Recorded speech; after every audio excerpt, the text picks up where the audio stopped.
So first of all, welcome and good afternoon to the Sheehan webinar in conjunction with Giant regarding all things to do with IR35. I had a massive sense of deja vu when we were preparing for this, because if we roll back sort of 12 months, we were all in anticipation and preparation, trying to understand what the new regulation changes to IR35 meant and how it was going to impact all of us and what was going to happen. Then this small little thing called coronavirus and COVID impacted our worlds, not only professionally, but personally, and rightly so. And thankfully, the government made the right decision to postpone the impending regulation changes for 12 months.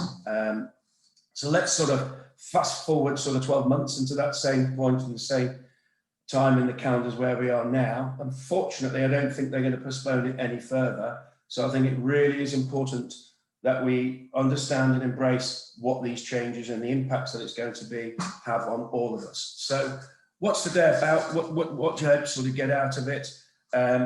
Well, you know, we are going to sort of explore what the actual regulations are, what the changes are, how we can sort of what we need to do throughout all the people within the supply chain in order to make sure that we are prepared for those, we're protected from those, and we're in a position where we can you know, carry on as normal as possible with the way we engage with both our clients and from our perspective, from our sort of a contractor base. Just before we sort of get into sort of the detail of it, I just sort of want to give you a bit of context around about what it means within the tech world. And most of you on here will be, you know, sort of tech contractors or temporary workers or the tech sort of people who are supplied to their clients.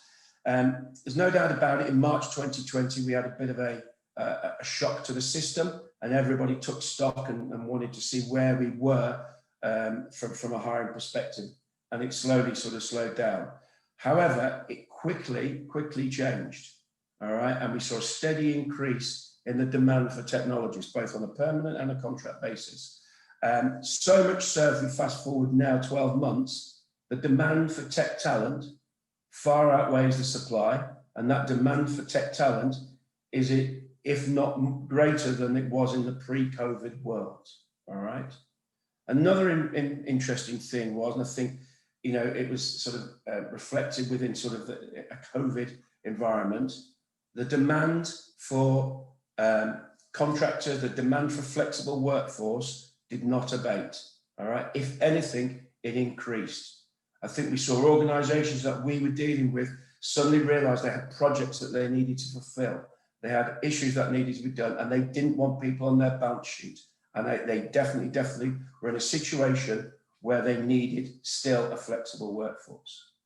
So as we sort of sit here and we're about to, you know, embrace and start in the end of March, April, the new regulations, I think it's really important to understand the context.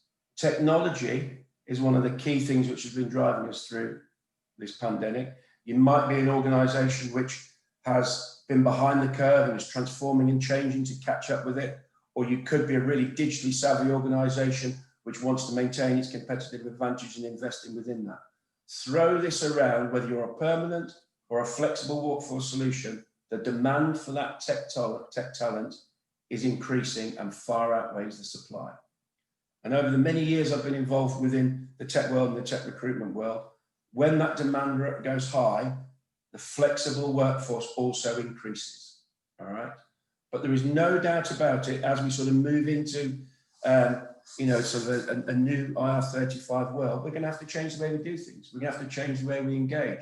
We're going to have to adapt to the way things happen in order that we can meet that demand in the most effective way for all of us. So let me do a couple of quick introductions. Purpose of today is I'll give a quick overview of what we're doing from a Sheehan perspective, and then I will lead over to our partners, Giant. So thanks Dan and Harry for joining us today.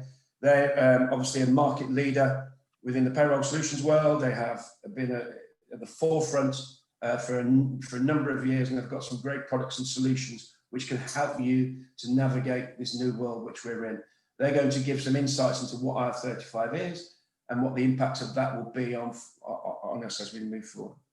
The final member of the panel with myself is Fleur. Fleur, a lot of you will know, is our operations director, and Fleur will be around for any sort of questions that we have at the back end of it to answer around about and see if we can bring to life what actually this IR35 means and how we're all going to navigate that together. So welcome, Daniel, Harriet and Fleur. So what are we doing at Burns Sheehan? Now, we had quite a long time to this, probably 18 months of this. We have been engaging with our clients, all right?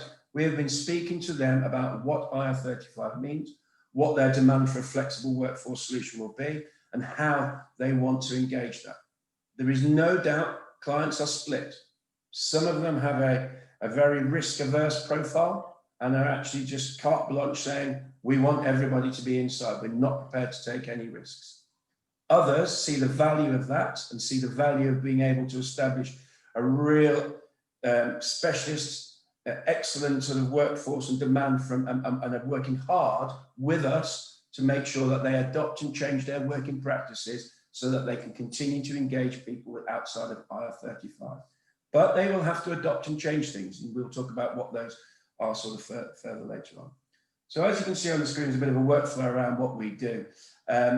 Once we're having those discussions, straightforward if it's determined, if it sits outside, and a lot of clients are either using the HMRC tool to determine this, or they're engaging with third parties like Ernst & Young, PwC, they've all got their tools out there, or they've built their own in-house system. Once that is agreed through the various different determinations, and we agree with that as well, if that person sits outside, then we can engage with you just as we've been engaging with you over a number of years to date, all right? The only sort of caveat that we have in there, not that we're distrusting of HMRC, but they do like to change the way they work and their plans.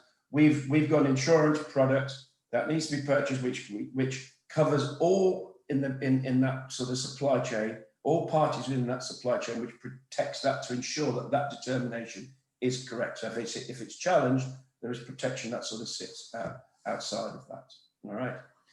If the end client then determines that it's inside, we do two things here. We can still work with them to determine how they can actually make sure that their working practice sits outside of that. And we've got some experts within the business led by Fleur and her team, which helps sit and advise those organizations to adopt and influence their working practices so that they can, create a contract and more importantly, the way that they engage with people so it sits outside of 35.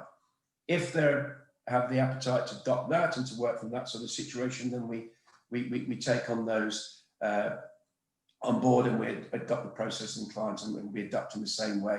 And again, at this point, we will engage just to make sure that we're all protected. We have that insurance product to sort of sit outside of that.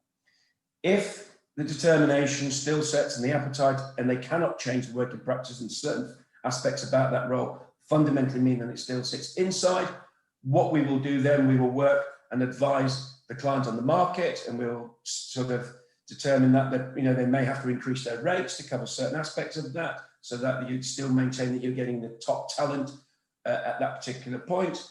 And then obviously we work with companies such as Giant, who are experts within this space. We have strong relationships with Giant to make sure that that you can utilize their services so that you can still to engage in a flexible way, but make sure that all of your compliance and you are compliant with everything from the HMRC. Giant will go into more detail later on about how you can utilize those services as we sort of move through. So in a nutshell, we're Burns Sheehan are working on your behalf. We're working for our clients to make sure that they have the best possible solutions. And I'll throw it back into that initial context. The demand for tech talent is rising at a rapid pace.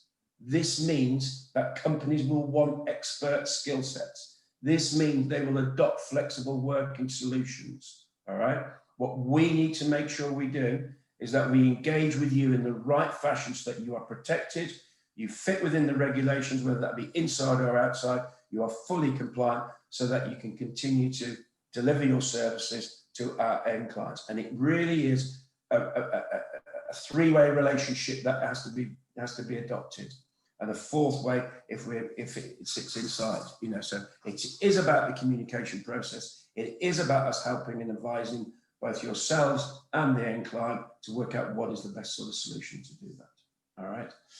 So that's what we're doing, and hopefully you can ask any questions on that as we sort of come further down the line. I'd like to sort of hand over to Harry at this point and Dan, and they will go through and try and bring some colour to about what actually IR35 is, what are those reforms, and how they're going to impact on us as we sort of move forward. Thanks, guys. Thanks, Sean. So yeah, hi everyone. Just I guess briefly introduce myself. I work as a business consultant for Giant, so help businesses such as sort of Burn Sheehan through legislation changes such as IR35 to ensure the contractors they have obviously get the best experience possible. And Dan Haslam's also joining as well as one of Giant's group's directors.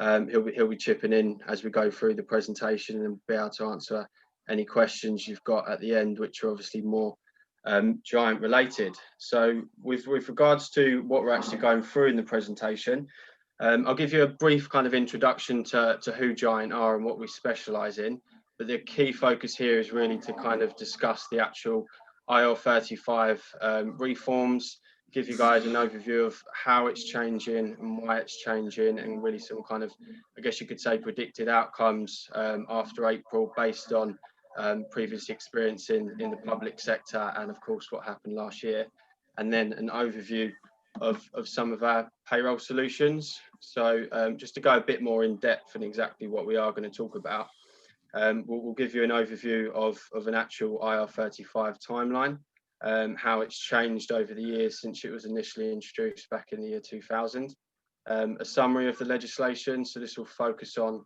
how it works at the moment, why it's changing, how it's going to change, and then why the risk is changing. And I think that risk is a key point because it's the main reason for sort of changing, I guess you could say, the hirers' decisions and making them act the way they are.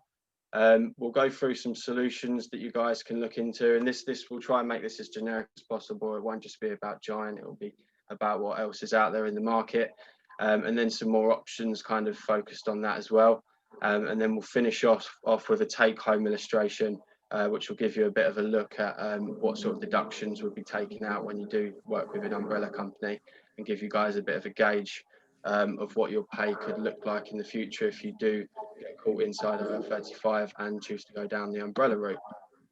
So I guess to keep this simple, Giant are a workforce management specialist. We help recruitment agencies and end hirers manage their contingent workforces.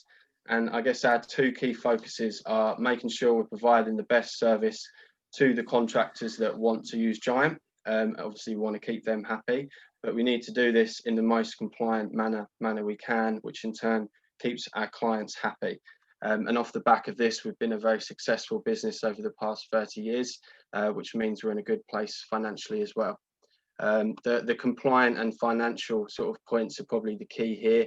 As you'll see as we go through the slides and discuss kind of the risks of IR35, which is a big reason companies like Burn Sheehan want to work with businesses such as Giant with regards to the changes caused by IR35.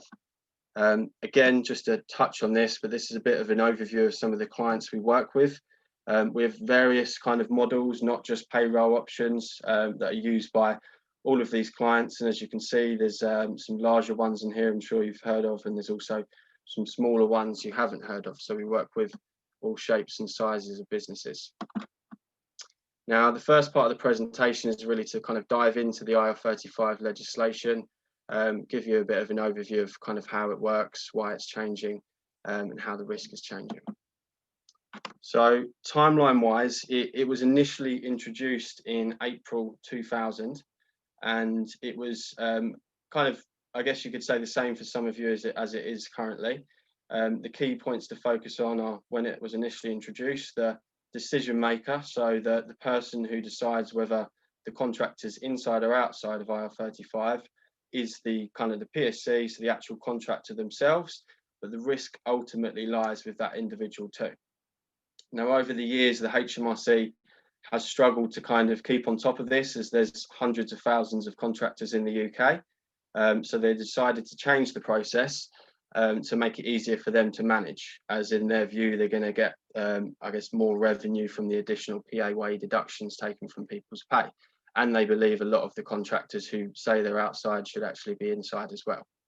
So initially, it was kind of changed in the public sector in April 2017.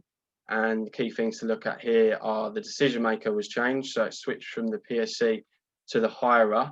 And the big one really is the risk change. So the risk switched from the actual contractor themselves to the fee payer, which, as you can probably appreciate, means that other people in the supply chain were going to take it a little bit more seriously, and it was kind of taken out of the contractor's hands, which in turn is what the HMRC wanted, as it makes it easier for them to manage. And obviously now we're going through something similar in the private sector. It, of course, almost happened last year, but it's now going to take effect as of April this year. Again, it will be slightly different. So the decision is again going to be with the hirer, but the risk will kind of sit with the whole actual labour supply chain and ultimately end up with the hirer. So we'll go through another slide in a moment that will kind of focus on that risk, because it's a really good part to understand. So it will give you a gauge as to why the kind of clients and agencies are taking this so seriously. So this slide will give you a bit of an idea of how it works now, why it's changing, and how it's going to work moving forwards. So as I guess most of you would probably know, the decision currently sits with the contractor and their PSC. That they'll decide whether they're inside or outside of IR35, but the risk ultimately sits on their shoulders. As you can probably expect, most people who can will just say they're outside of IR35 and work through the PSC. There's definite financial benefits to this versus going down the sort of PAYE or umbrella route. So most people will do it if they can. Some understand the risk is on their shoulders and want to take that risk, whereas others probably don't understand how IR35 works at all, may not even have been aware of it, but do it anyway because, as I said, there's a financial benefit to them.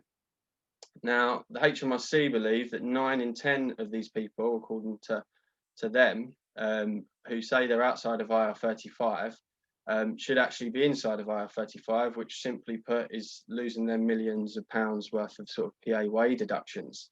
And as you can imagine, with the way the world is at the moment, they probably need that extra revenue more than ever.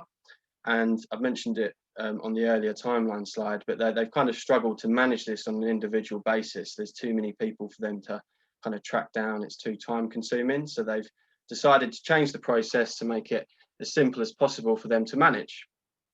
So after April, instead of the contractors carrying out the assessment on themselves, it's going to be switched to the hirer.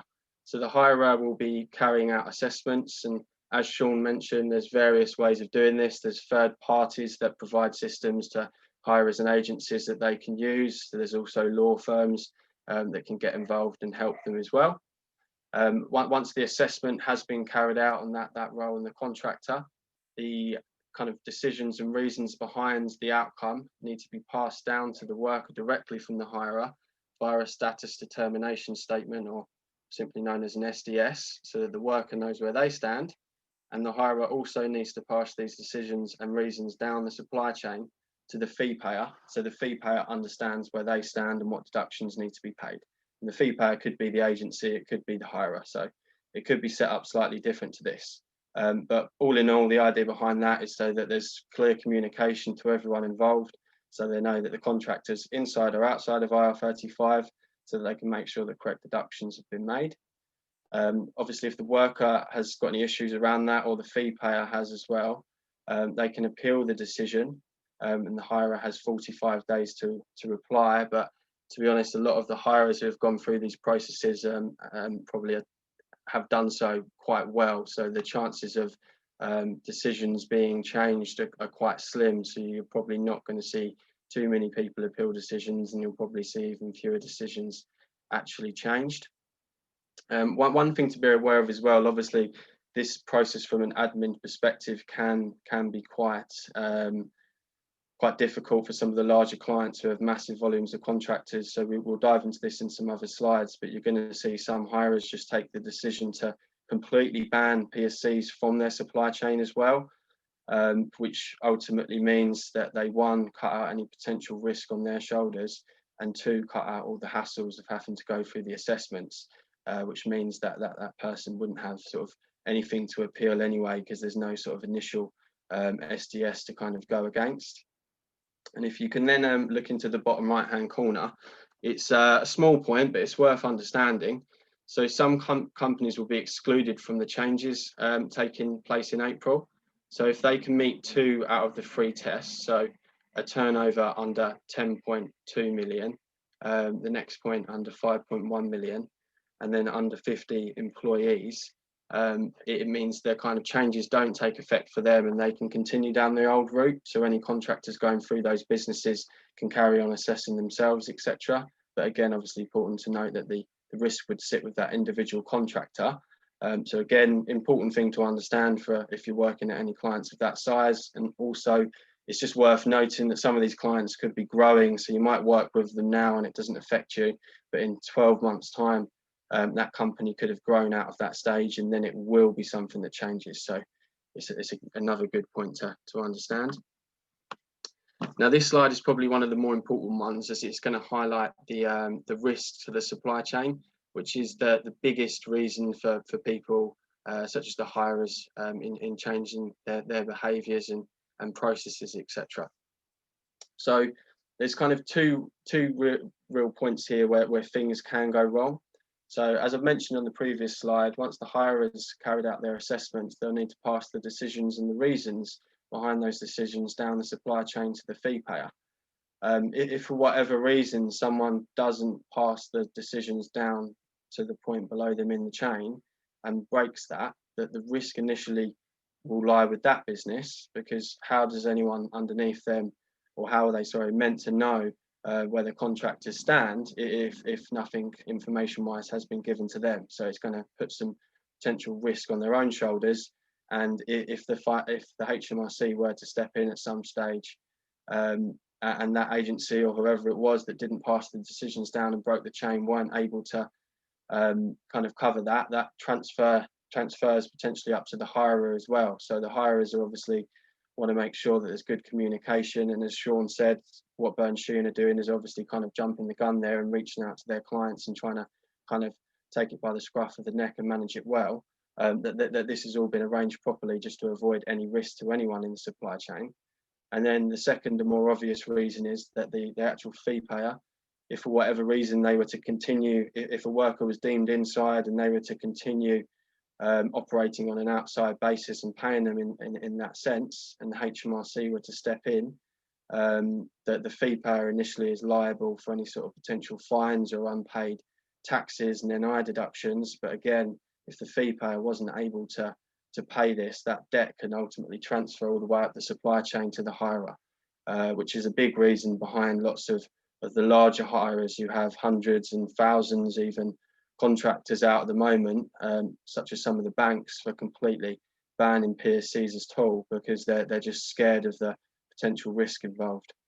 I don't know if Dan, if you've got any sort of points you want to raise on this slide as well. Thanks, Harry, and good afternoon, everybody. I think the only thing I would add is that I think one of the most disappointing things for me that we've seen in the market post 2017, when the changes come in the public sector, was the rise of sort of non-compliant payroll businesses. It really seemed to give them a bit of a shot in the arm. So you had a number of these businesses operating as the fee payer, as this graphic sort of illustrates, and doing precisely what Harry was pointing out there, which was saying to the hirer and recruiters that they were indeed deducting the right levels of tax and managing everything compliantly.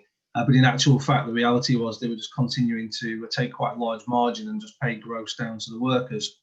Clearly, the workers were initially keen on that because they could see a high take-home pay as a result. But then that sort of led to issues with them getting caught up in backdated tax bills. There's also been issues back up the supply chain to clients. So I think it's a really important point to highlight here that whilst IR35 itself is a headache, it's a changing process, as Sean covered at the beginning.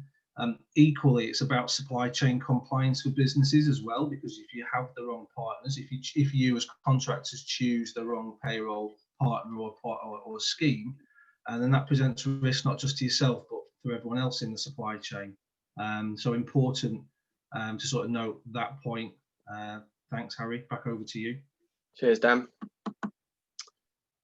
So just again, off going back to the public sector, what happened there? What did contractors do? So the majority who were caught inside moved across to an umbrella solution or kind of other PAYE models. Now, this can really kind of depend on what agency you're going through and what options they have. But I would say that the bulk of contractors will end up going down the umbrella route. So this is something really maybe to discuss with your agency to see what companies they have on their PSL, because as we've mentioned, businesses such as Sheehan have gone out of their way to reach out to businesses like ours to make sure they're working with the compliant providers who are going to provide the best service to you. And as Dan mentioned, then there might be some other companies off of those lists that look a little bit more appealing from what they can offer you. But behind the scenes, these companies have got all sorts of ways, non-compliant ways of making the take-home pay better than it should be, which ultimately puts risk on your shoulders and on everyone else's in the supply chain. So most of them will switch, simply put, to kind of umbrellas on agencies' PSLs or other kind of PAYE options, depending on what the agency has set up on their side. Other contractors will want to retain their PSC, even though they're caught inside. So there are models such as our fee payer option, where Giant will sit in the chain between an agency and your PSC.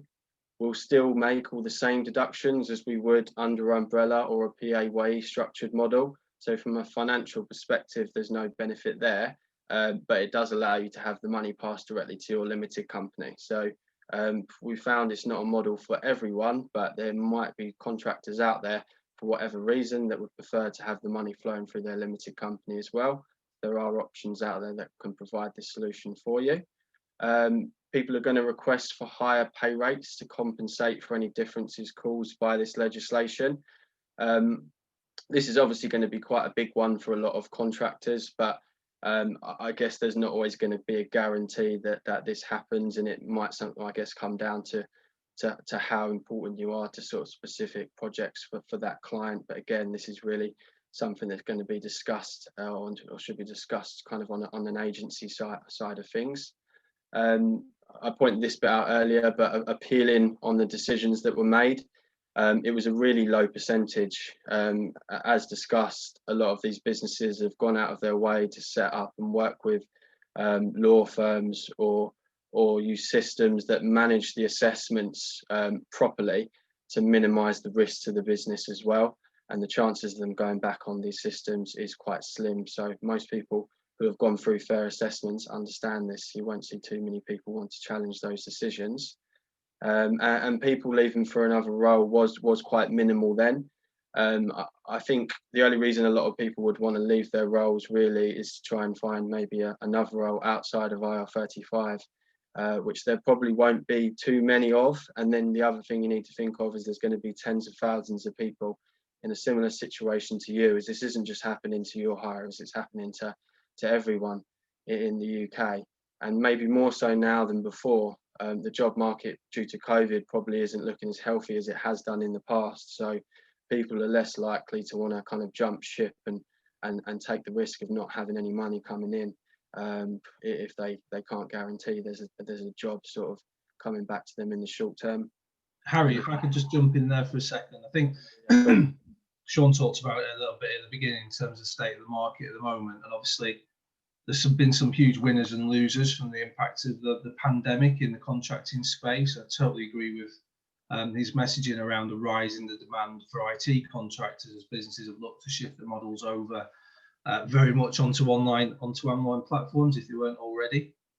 So I think it's very much horses for courses by sector, where you'll see what the demand for roles is, whether it's increasing or diminishing. But I think the one thing that we can absolutely say is that the macro trend for the use of contingent workers will continue to rise. A lot of businesses are reviewing, based on the impact of COVID and how they have their employees within the business and trying to move to more flexible models for their entire staffing to ensure that they can react quicker than they were able to with something that like COVID that hit last year. So business is really keen to make sure they've got agile workforces, and Contingent plays a huge huge part to play in that. You know, even permanent employees like Harry and I are working from home today, very much, you know, familiar territory for a contractor. So I think these lines between permanent employees and Contingent style working moving forward are blurring, and we can only see, I think, a continued increase in the use of contingent labour. Yes, we've got this process change of IR35 to tackle, which is in front of us, but I do not think for 1 minute that that's going to diminish the demand for contractors. So I'm absolutely echoing the same sentiment that Sean put in at the beginning of the presentation. But back over to you, Harry. Cheers, Dan. So next steps from a hirer's point of view, they're obviously going to need to kind of detail and assess their own kind of PSC population by role, which is the first step towards getting an understanding of whether the contractors are going to be inside of IR35 or outside, and how they're going to manage that. And obviously this is probably a key part of where agencies and hirers are going to be communicating a lot between each other to ensure this is a kind of smooth transition. A lot of them are going to require advice. As you can probably appreciate, a lot of the hirers aren't kind of experts on this sort of legislation. So again, this is where businesses such as Giant and the recruitment agencies will step in as much as we can to help them out and ensure they understand what needs to be done.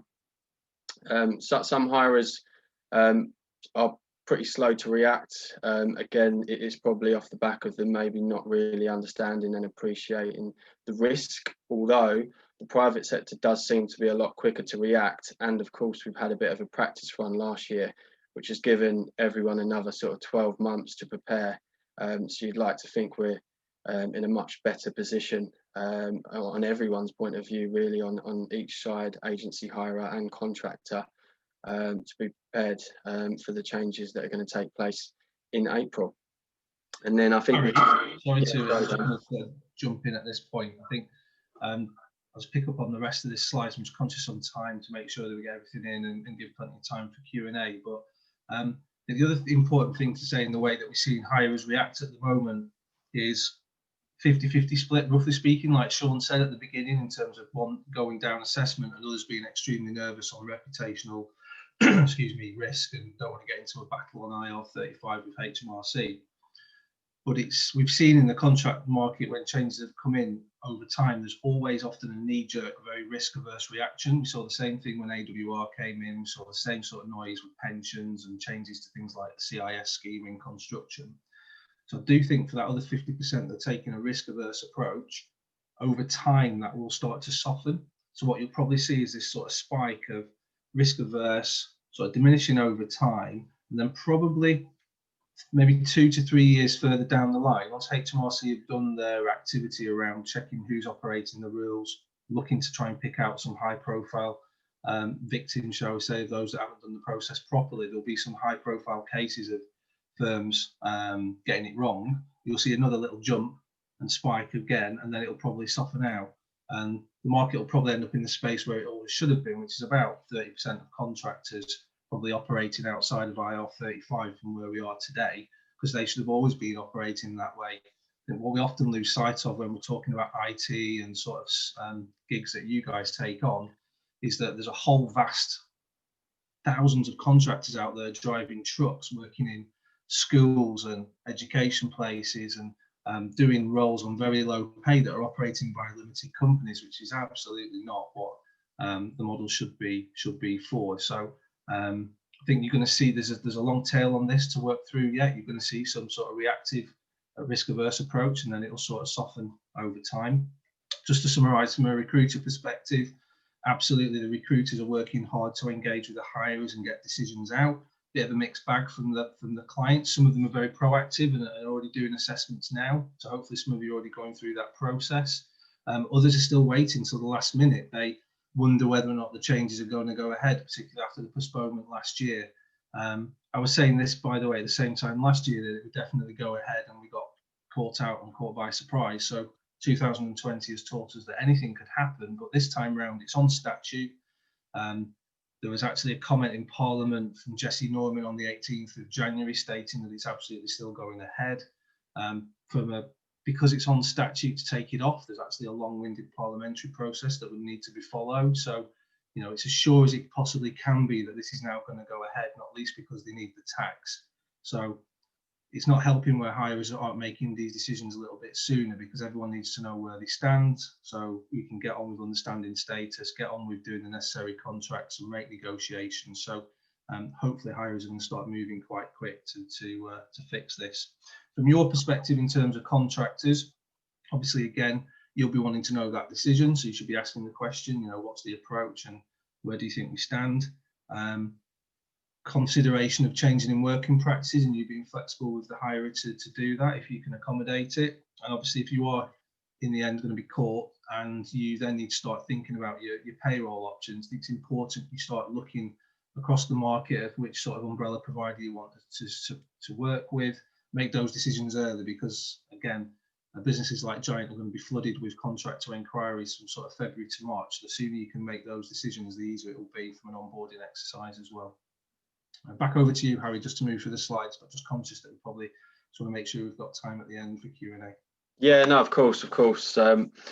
So with regards to payroll options, I guess there's kind of 3 points here really. So if obviously your status is confirmed as outside, you can continue as normal, which is nice and simple for you. If you are caught inside, the agency or a fee payer, so this is a product we have on offer for the Sheehan contractors, can continue to use their PSC, but Giant would need to make the deemed deductions, so for the tax and national insurance, etc., and we'd pay the net into your limited company bank account. So as I mentioned earlier, from a financial point of view, really similar deductions to umbrella and PAYE options. Big difference is it gets transferred through to your limited company rather than your personal account. And then of course you've got umbrella, so it's relatively straightforward really. So you become an employee with full employment rights. So for example, if you join Giant, you'll be treated in a similar way that me and Dan as employees of the business are. We'd manage your holiday pay, we give you various pension options, and you get statutory payments as well, such as sick pay and paternity pay, etc. You'll have the ability to claim expenses, but this is dependent on your actual role as well, so it can vary depending on what you do. The contract rate wouldn't change, but it would be subject to all employers and employees' PAYE taxes. You get continuous employment, so what I mean by that is if you were to do, say, 3 different contracts through 3 different agencies across the year, but use the same umbrella company, it looks like you've had a continuous employment with no gaps, which is a benefit to some towards sort of loans and mortgages, etc. And this will likely be the volume solution due to it being more popular from an agency point of view to kind of outsource the financial liability and risk out to an umbrella company, and generally the kind of easier solution for a lot of contractors as well. Again, just to kind of keep this simple, but to highlight the fee payer option, it's a solution that Giant brought about due to the kind of Ir35 changes in the past. Giant sit in the contract chain between the agency and the PSC and carry all the financial liability and risk. It is quite a tricky one for a lot of businesses such as the agencies. They don't want to take on that risk themselves, and as an expert in kind of the payroll industry, it's something we're happy to manage because we're confident we can do it properly. We discuss a new assignment rate with any contractors that are interested in going down this option, which would be their total rate minus the employer's costs and our margin. The new assignment rate would be what's subject to your tax and national insurance, and then we transfer the net to the limited company account, and you'll have access to an online portal, which is where you can manage all this from. It's been around for 10 years, and some of the larger clients such as Barclays, AMS and Cielo have used it. So it's a highly compliant solution. It's a good service as well, if that's something you're interested in. Harry, just quickly jump in there. So again, yeah, of course. Make some of the points as to why contractors tend to go down that road. So Harry was right before, volume wise, it tends to be the umbrella solution because it's simpler and it's easier and more straightforward and more established, we probably get about 10 to 15% of contractors that actually want to continue to get paid into their limited company via that fee payer model. Reasons could be they've got other assignments that are outside of IR35 and this one's inside, but for continuity, they want billing still through to the limited company. The other thing is that contractors may want to retain the latitude of claiming expenses, which they could still do through a self-assessment tax return. So obviously we're just deducting tax here and paying it off on account to HMRC. You'd still need to do a tax return at the end of the year, and then obviously that tax payment can be netted off whatever tax you need to pay, but that opens up expenses for you as an option if you want to continue to process them. And a lot of accountants are advising contractors to continue with the limited companies also, which I think is valid if you've got different assignments, but if you've only got this one gig, it's deemed inside, you may want to consider if that's good advice or not. Do you want to be continuing to pay your accountant? Do you want to be continuing to pay for professional insurances, or do you want to sort of switch over to an umbrella who will take care of that insurance cost out of their margin? The other last point I'd make as well is that Harry's been through, there's an appeals process here that you're entitled to have.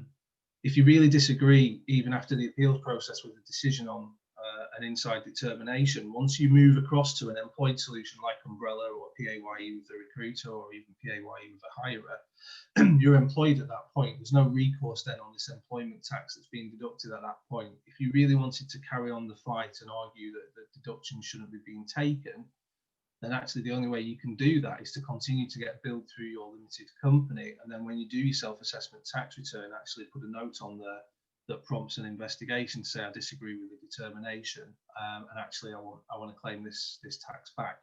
You won't be surprised to know there's not many contractors that are confident enough on their IR35 status to flag that to HMRC, but I have seen a few examples of it. So just one bearing in mind, but if you feel in the end the decision's fair and reasonable, then like we've said, probably the umbrella solution's the easier win. Back over to you, sorry, Harry. Cheers, Dan. So this is just a bit of an overview of our umbrella solution and some of the key points we just wanted to flag. So we have a welcome team that are really here just to give best advice to anyone that does want to inquire or has any questions around how the product works, and they can do this over the phone, live chats, emails, etc. And we've got some ways to reach them at the end of the slide, which will be passed to you afterwards. But they'll be able to run through how the product works, give you illustrations based on your rate and how often you're working, and they can kind of discuss the different Giant products to run through which one is best suited to your own requirements. Our focus is trying to kind of modernize everything really on our side. So we've also updated our web page recently. So there's kind of more information on there for you. You can actually give yourself illustrations now online to make it a bit easier if you don't fancy being sociable and giving us a call. And if you look at all of that and you think you're happy to proceed, you can also sign up online as well. So we're trying to make it as slick and simple for people to use, and it's not just through the online through the onboarding process that we're trying to do that. It's across the board once you are signed up as well.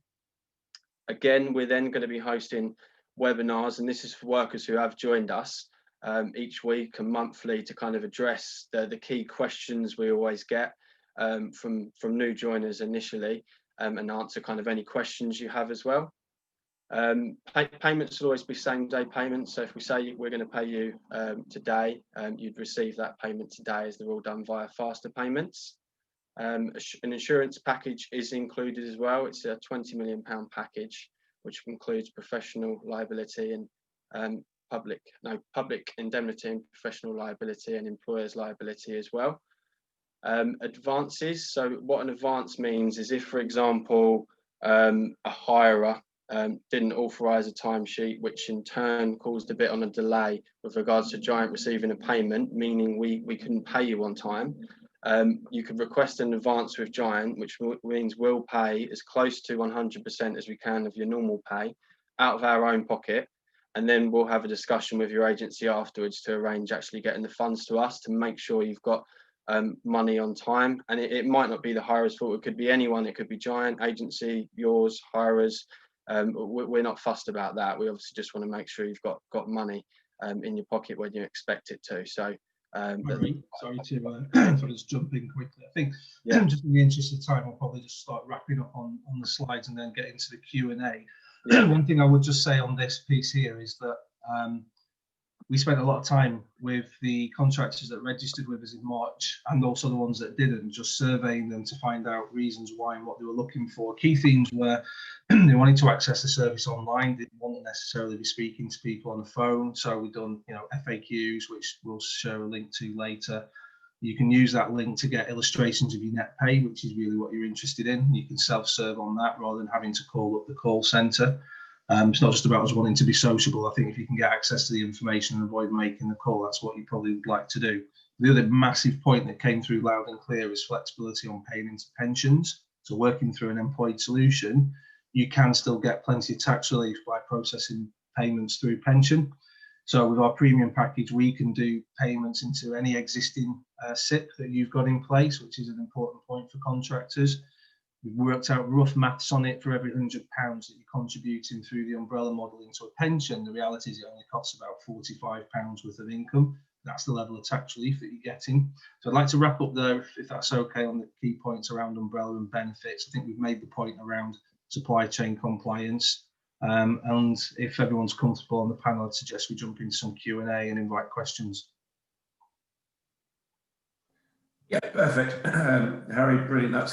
Thank you for that, and Dan, your insights into those. Look, we'll open it up to the floor. I think probably the real value in this is, tapping into sort of particularly the guys' knowledge of the market and what IR35 means, as well as Fleur and myself. So there are a couple of questions sort of come in already. So the first one, should I move from a limited company to an umbrella ahead of April 21 if a current contract is being sort of renewed? I'll open that to the floor, really.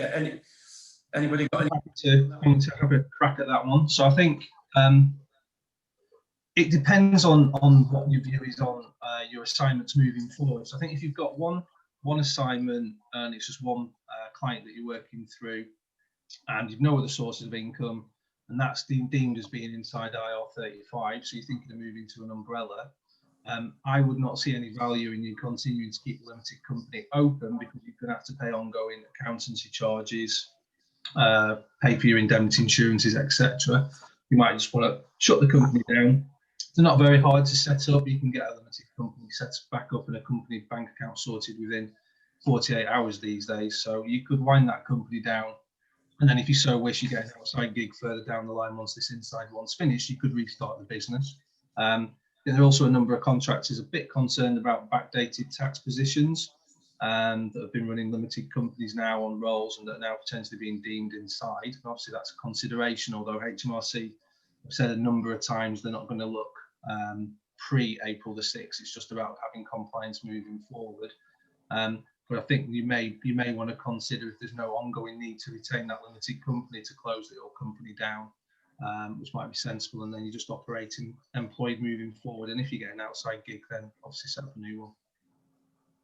Okay, yeah, brilliant. And again, I would sort of echo it's at the very beginning of that. It's all about communication. You need to have that determined by, the sort of the client, the end client at that particular point. And then obviously, if that determination comes through, then you really should be looking at different solutions from that point of view. That would be the advice I would sort of give. Okay, there's a question come through. I've worked for a customer for 16 years, self-employed. Back in April, I set up a limited company, now invoice them through this company. I also have other clients who invoice on a monthly support, and another limited company that also invoices monthly. My original client now thinks I'm subject to IR35. Will a letter from my accountant to them be sufficient? Dan, might be best sort of place for this one as well, to be fair. Yeah, I think the quick, dirty answer to that is no, I'm afraid. The accountant's got no say in this whatsoever. It's the hirer's. It's unfortunately now in the hirer's gift that it's their determinant. They are responsible for determining it. And the reason that HMRC have chosen the hirer is that if they're the ones that are putting out the work, then they should be the ones that understand what the working practice expectations are likely to be, and therefore it's for them to make the decision. So unfortunately, any view that you have, any view that a third party has, even an IR35 assessment specialist, that might be noted in an appeal by the hirer, but ultimately it's their decision. So if you really wanted to go down an appeals process, I'd say you need a bit more than your accountant, because if you think it through logically, you could also argue your accountant's got a vested interest in you retaining your limited company because he or she can want to take the fees as well. So I would say you're much better going independent, trying to get an IR35 assessment elsewhere to try and challenge that decision. But as Harry mentioned, don't be surprised if you don't see the hirer overturning it. I've yet to see a hirer go back on their original decision based on a contractor appeal, but that's not to say it doesn't happen. What's much more likely to happen is if you're a business critical contractor, you may well be able to negotiate a pay rate increase. So that sort of mitigates the tax impact on you by them increasing the rate of pay. But this only really happens if they need to retain you on that assignment and they view you as business critical to the operation. Thanks. I think that, yeah, I think that's true. I think it's probably the same person sort of comes out. They are a director of a number of limited companies, and do they have to disclose the fact that they invoice other customers? Again, I think probably Dan's point is it's determined by the specific project that the end hirer does. There's no doubt that if you operate on several levels with several different clients, it definitely sort of would have a factor further down the line, but actually it's around those specific roles and it's determined by those specific people for those specific projects that you're engaged in. That's the point which determines whether it sits inside or outside. I do get the point, the fact that you're working on multiple sites, delivering multiple projects, but it depends on what the context of those projects are and what the working practices are around those. Yeah, just very quickly, yeah, absolutely. IR35 is an assignment by an assignment basis. So the points around having multiple clients just strengthens your argument in one particular area, which is called mutuality of obligation. Without going into detail, is just making it clear that you and the hirer are under no obligation to continue working or offer work. A bit earlier on, though, in the question where you mentioned, excuse me, that you've worked for the same client for 16 years, may also raise some eyebrows as well in terms of that mutuality of obligation point. So fortunately, I'd agree with what Sean said there. It does help you've got other clients, but that 16-year engagement might be difficult to argue that you've not been really a disguised employee. But obviously that's just my opinion based on some limited info. There's quite a few questions sort of coming in and around about our statement of work enough. How can I ensure that as a contractor I fall outside of IR35? What are the top tips to sort of stay out of this? I'll give my sort of take on it, and perhaps Harry and Dan could sort of come in from there.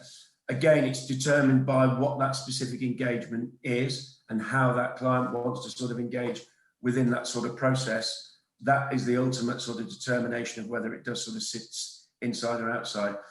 There are no real tip tops. It's that point of engagement and how that client wants to engage with you is the thing which determines, not necessarily anything that you can recreate on that. It's on the role and the assignment, not what the individual does. Yeah, I think, so yeah, agreed. It's in the hirer's gift basically here more so than the contract. I think the only top tip I could give you guys is be prepared to take some risk. So if you've got a current, what HMRC are really trying to distinguish between is workers, contractors who are just doing work on a time and materials basis. So basically you've got an assignment, you get paid a day rate. If you keep turning up, they keep paying you the day rate, and this goes on and on and on and gets extended.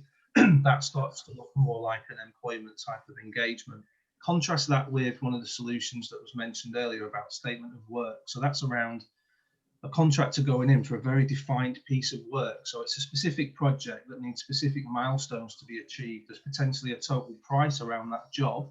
And there's also some risks in it, in the sense that if you don't complete the tasks at a certain time frame, then potentially there's some financial penalty, or maybe there's a retention within that price for doing this job where you don't get paid all the money for delivery until you've actually completed the task. And there's some element of risk in there. If you can start demonstrating there's some risk in this, and not just the fact that it doesn't matter if you miss your deadlines, you just keep getting paid the same day rate, and that's potentially where you could start to see that moving more into an outside of IR35 arrangement.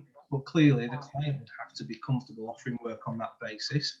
And the reality is often when that sort of work's offered to the market, contractors don't want to take it. It's actually they just want to take work where it is day rate, day rate, day rate, day rate.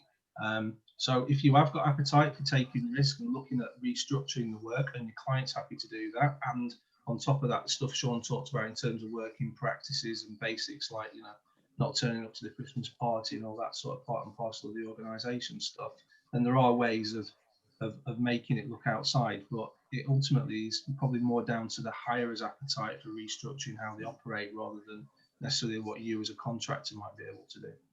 Yeah, it's not one single facet here. You know, a statement of work is really important. You've got to have clear deliverables, and you meet those clear deliverables. It is a real fundamental point to this, but it's actually then that the way that the client will engage with you, how they direct you, you know, it's, do you go off and do that and then deliver it from that point of view? It is fundamental to the way that it sort of operates. And Dan's point is spot on. You know, if you can actually add some risk to that, and you do it as a fixed price project, or you sort of have, you know, that element of, you know, if you deliver this, you get X. That will definitely help shape it to being sitting outside, where you are looking at, you know, a business type consultancy arrangement rather than a time and materials approach. Maybe Fleur specifies this one. So from our experience, what seems to be the biggest sticking point of the IR35 rules to determine the decision that the role is inside? Yeah, so I think, again, I don't think there's necessarily one thing, but a couple of instances we've seen with clients so far is where a contractor is fulfilling the exact same role as a number of permanent people in their team. So they're perhaps part of a team undertaking the same tasks, the same role, and they might be the only contractor, or they might be one of a few. That's been tricky for a client to determine that contractor to then that project to be outside of IR35. There are others, but that's been the one we've seen more often so far in our experience. Yeah, just to add to that as well, I think Fleur's spot on. The more you can differentiate yourself from the way an employee is working within that organisation, the better. I think another key one that seems to get a lot of people caught up on is substitution. So whether or not you can provide a substitute. So if you can't turn up to do the work, you can provide a substitute. You can. I mean, HMRC have done quite a lot of their based assessment on that particular point, but I think they're picking the wrong battleground for the sort of workers that we're talking to here that are on IT type based contracts. It's in a tribunal, it's much more going to be a debate around control and how controlled that worker is, rather than the reality of whether or not you can provide a substitute or not. So the more you can differentiate yourself from an employee not working under the direction of a client, specifically show that you're in charge of that task, then the better. But with that, trying to factor in a bit of risk for you as well. So if you're taking risk as well as reward, then that looks more like a business type agreement. Yeah, maybe just now, that was quite a specific question, but well, someone said, I'm happy to use my own equipment, but the client insists I use theirs for security reasons. Will this affect my IR35 status?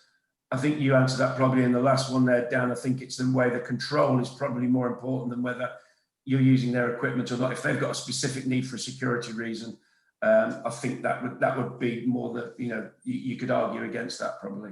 Yeah, and it's not a factor. You know, I think HMRC appreciates in some security sensitive sectors there's a requirement to control equipment that's used. Equally on substitution, it's a requirement to make sure that if a substitute came, that they're sufficiently DBS checked, and actually the client wouldn't want any Tom, Dick or Harry coming in to do that role if the particular contractor couldn't. So where there's security clearance type stuff and sensitivity, you shouldn't be concerned about that point from an IR35 perspective, I don't think. There's one problem for me, is how will recruitment companies process in the hiring and contract renewals change? So in terms of sourcing individuals, it won't change. We will still do the same process and practice we do, which is engaging with our communities and looking at it from that side of things. I think actually when we take a requirement from a client is probably where the process changes more, because then we will be very, very much involved in the determination of whether that sits inside or outside. And then there obviously is a different process that sort of, or a type of person that you need to sort of engage with, depending on whether it is inside or outside. From a renewal, it's exactly the same really. Again, it's We just have different questions that we ask the end user at that point of to determination of whether it sits into that. What is the project? Why are they renewing? Are they going to a different project?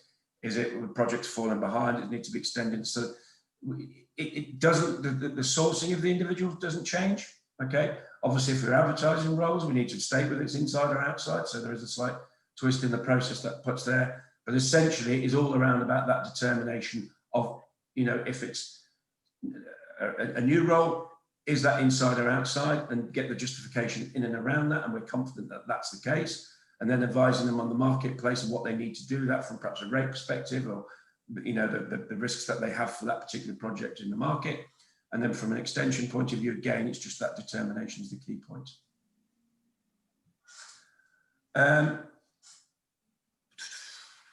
Perhaps one for Harry and down here. What the difference between off payroll and IR35 rules? Are they the same? The two things get bandied around quite a lot, don't they? So IR35 is around the basis of an IR35 decision. So things like mutuality of obligation, substitution, control, part and parcel. Off payroll working rules is just talking around the change moving forward to the process. So IR35 hasn't changed at all. A court would still review it on the same basis they would always have and consider the same case law that they've always considered.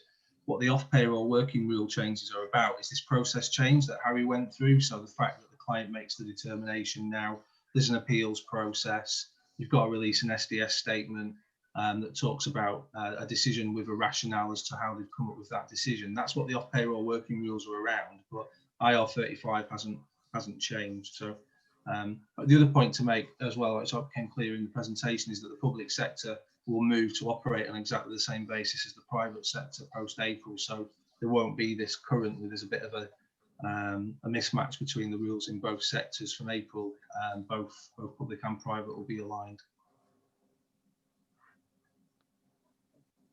Okay, I'm quite conscious that we're sort of overrunning the time already. Is there any burning questions that people want to ask the panel at this moment in time? Fantastic.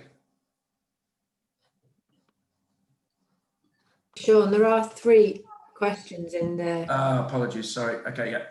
All right, well, I hope we can wrap through these quite quickly. Would there be any issue or scrutiny from HMRC if I decide to close down the company immediately once I join an umbrella? I don't know is the answer. I'm not HMRC, so I suppose that's my response. I touched on it a little bit earlier in terms of, you know, what would the scrutiny be? You know, I know contractors are conscious of looking over the shoulder when they've been working on particular assignments for a long period of time. All I can say is reiterate what HMRC's position is that they've said that they are interested in compliance moving forward from April the 6th, and they have no intention of looking retrospectively. The only caveat I would add to that is that, you know, HMRC though are here as the, you know, the body to collect tax for the UK. So it is their job to make sure they collect unpaid tax. I think it would be a huge U-turn for them though if they started to get aggressive with contractors on this backdated position, given the statements they've put out to assure people. I think they're much more interested in trying to pick out clients that haven't adopted the rules in the right way, and look to challenge those and make examples of them to the market rather than necessarily picking off contractors. But clearly HMRC are here to catch tax, and they can go back up to 6 years. So I think that's all I really want to be saying on that point. Okay, there's a good question here around about IR35 applying to UK companies hiring contractors working remotely that are based in Europe, and do the upcoming changes affect that? Okay, so first, more often than not, it's about contractor work. It's about usually this international things about the client. So if a contractor is working remotely because they're a UK tax resident and they're getting paid through a UK PSE, but it just so happens they've gone to Barbados, for example, to catch some sum, but they're operating on the same assignment and all things are equal, then IR35 would absolutely apply. Often I get asked around where the client isn't necessarily UK based, how does that pan out? So the answer there is that they've said if the client is wholly overseas, so they have no UK registered business, they have no UK premises, there's no agent in the UK acting on their behalf, and it's literally a UK-based contractor working for a French company doing some activity, then the new off-payroll working rules wouldn't apply, but IR35 still applies, i.e. in that example, the contractor would be responsible for making their own determination and they would have the risk. So there is actually interesting, there was a HMRC webinar today on this exact point where they talked for about an hour on on IR35 and overseas. So if it might be worthwhile having a pick around on doing some Googles and see if you can get a recording of that. They're usually pretty good at pushing out the recordings and the slide deck. So if you're interested in getting into more detail, I suggest you put that down there. Yeah, it's good. I mean, interesting. We're doing more and more work within Europe, so it is quite an interesting topic. Perhaps we will share that feed after that. So that is quite interesting. My understanding is if you are still a resident in the UK, you are compliant to the tax laws of that country as well, aren't you? Yeah. Another sort of interesting question. And this is increasingly happening a lot, particularly in the tech world. Obviously, if you're contracting for a consultancy or a professional services organisation, which is delivering to an end user, how do the up and coming changes sort of affect that? And how far are you down the chain on that, really? So the key question there is the nature of the contract between the end client and the consultancy business. So if all the consultancy business are doing are supplying people, effectively this time and materials basis that I was talking about earlier, then in that scenario, the hirer is the one who's benefiting from the service. They would therefore be deemed as the body responsible for determining the status, and the consultancy is probably the fee payer that needs to deduct the tax.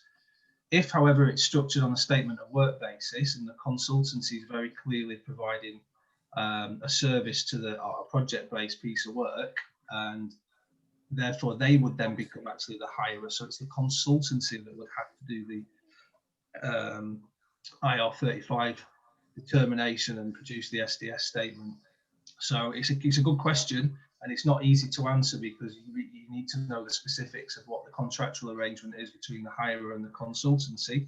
We are plugged into lots of consultancies, and I'd say 75% of it is still time and materials basis, and the consultancies are having to do IR35 assessments on the workers, and it's not particularly the client because of the way that the contracts are structured. But you really want to be engaging with your consultancy and understanding whether it's them that they believe are making the determination or the end user. More often than not, it tends to be the consultancy, but it's different for different cases. Okay. I'm very conscious we're sort of 10 minutes over here now. So first of all, thank you, Dan, Harry, absolutely superb. Your insights into the upcoming changes have been sort of greatly received. If we will sort of produce this sort of, we'll send this video out so people can look at some of the things that have been covered across. If you do want to have a conversation about going to an umbrella company, please do get in touch with Harry and Dan. They're for a fantastic service. And they're well worth engaging through on that side of things. If you've got any further questions, please do come back to us outside of that and we'll ask and answer them as best we possibly can. We appreciate change is always challenging, all right? And, it's difficult to sort of go through that period of change, and having the information to make the best informed decisions is really, really important. And, as an agency, we're working really hard on your behalf to make sure that we ask the right questions and that we, sort of make sure that you're correctly compliant so that there are no risks to you sort of moving further down the line. And working with companies like Giant allow us to sort of be confident that we are compliant along those ways. That's it from all of us. Thank you, gang. Thanks again, Dan and Harry and Fleur. Much appreciated. Have a good rest of the day, gang. Thank you. Thanks, everyone. Cheers.